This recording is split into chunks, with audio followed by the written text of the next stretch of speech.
Welcome to the Heavy Pages podcast, a space for women struggling with an unwanted separation or divorce. I'm Josie, your host, a separation survival coach, creator of the From Devastated to Divorce program, a mother of two, and a survivor of my own unwanted separation and divorce. My mission is to help you avoid some of the pitfalls that extended my journey of growth and healing, and to provide you with tips and tools that will help get you to a place of acceptance and empowerment. Because sometimes the pages of life can be heavy, but you don't have to turn them alone.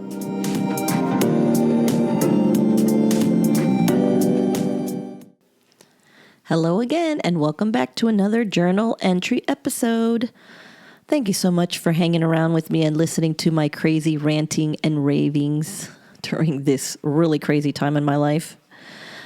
I entertain myself. I really do. Sometimes I forget that this was my life and my journey, and some of this stuff just cracks me up.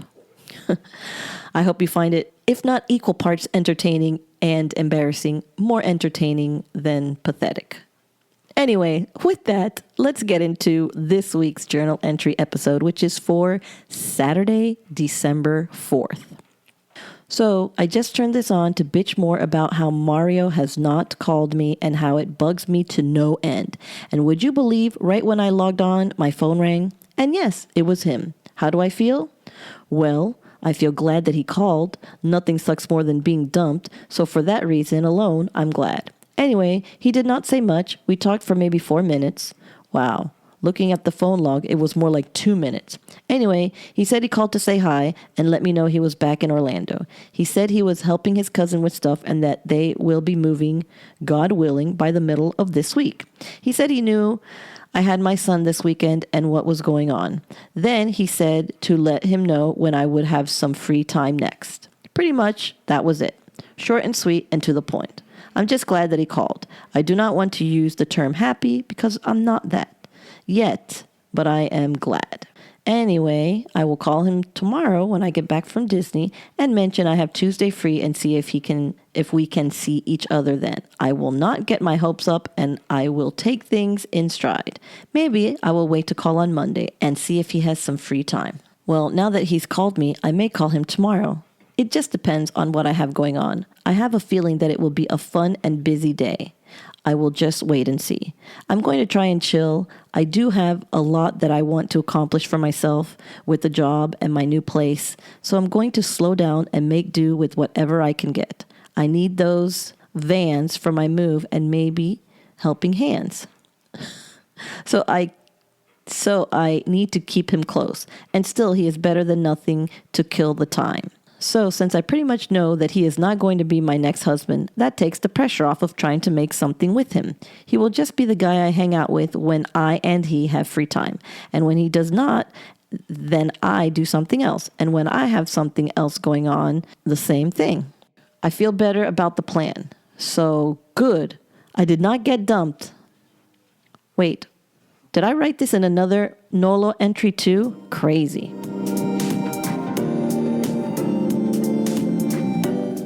If you're still here, you know that this is going to be a broken record episode. And I say that because what the hell? He called me. We talked for 2 minutes. 2 minutes restored my faith in a possible relationship with him. If he's not going to be my husband, why am I wasting time dating him? If he wasn't going to be my future, why was I putting any effort in him? Because I desperately needed someone. I desperately needed validation from somebody that wasn't me. And the puniest amount of validation that he could offer me, I would grab onto with both hands. So there's nothing new here. Honestly, the only way that I'm going to let go of somebody is if they dump me or if what happened with Nolo happens with him. And if you want to go revisit that journal entry where I walked away from him, and even though I did walk away from him, it took some really egregious Jesus, it just took something really unfortunate for me to do that. And even though I did walk away and I did not call him again, I still thought about him. This is just for all of you women out there that feel like, why can't you let go of somebody? Why can't you let go? I see that a lot, when in the Facebook groups and in other places, that women struggle to let go of men. And it's not because of the man. It's because of us. It's because we don't have the strength.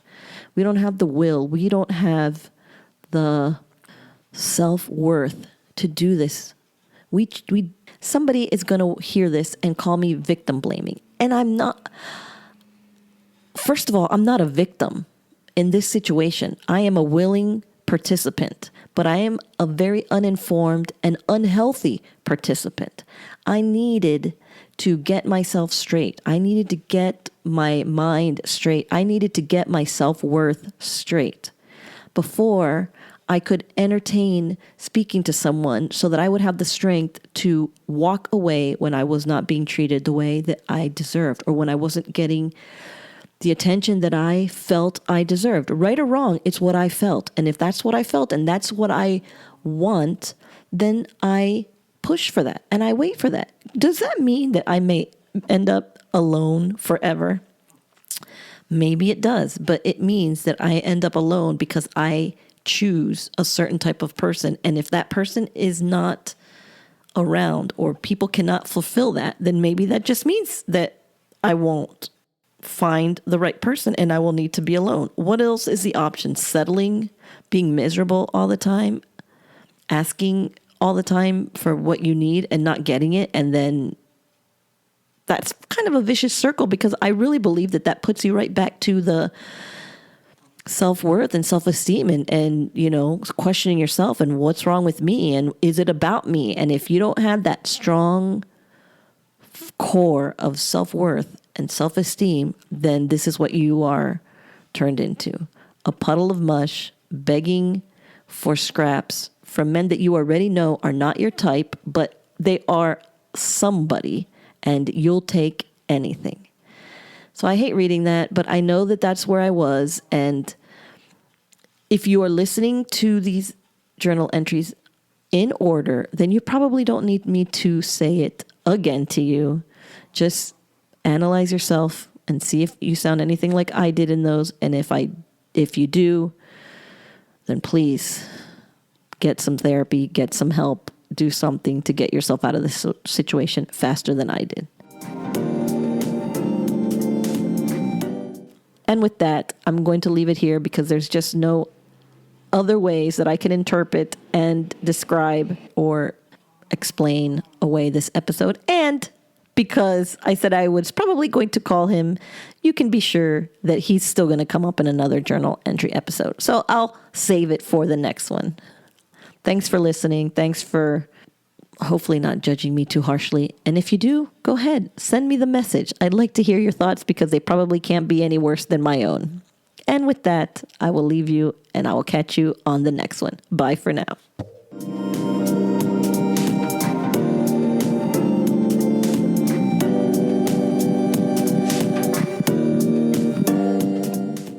That's going to be it for this episode. If you'd like to reach out to me, you can always find me on Instagram at heavy_pages_podcast. And if you found this episode interesting, please consider clicking on that 5-star rating and following so you are notified when the next episode drops.